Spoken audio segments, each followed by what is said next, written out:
கருப்பு கவுனி அரிசியில் நிறைய நியூட்ரியன்ஸ் இருக்குது. பர்டிகுலராக சொன்னால் ப்ரோட்டீன், ஃபைபர் அண்ட் அயன் அதிகமாக இருக்குது. நான் கருப்பு கவுனி அவல் எடுத்திருக்கேன். அதை 2 டைம்ஸ் நல்லா வாஷ் பண்ணிவிட்டு ஒரு 1 to 1.5 hours ஊற வைங்க.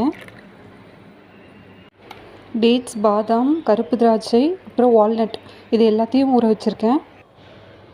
ஸோ 1 hourக்கு அப்புறம் நல்லா சாஃப்டாக ஊற வச்சு பாருங்கள். இதை மிக்சியில் நம்ம கிரைண்ட் பண்ணிக்கலாம்.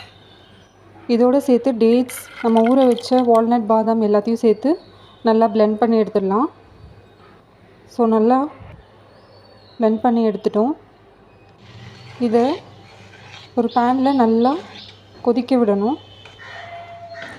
ஃபைனலாக தேங்காய் பால் இல்லைன்னா பால் ஆட் பண்ணிக்கோங்க. உங்கள் குழந்தைங்களுக்கு பிரேக்ஃபாஸ்ட்டாக இல்லை லஞ்சாக இதை ட்ரை பண்ணுங்கள். டே டைமில் மட்டும் ட்ரை பண்ணுங்கள், நைட்டில் கொடுக்க வேணாம். சிபி குழந்தைங்களுக்கு இது ரொம்ப ஹெல்த்தியான ஃபுட்டு.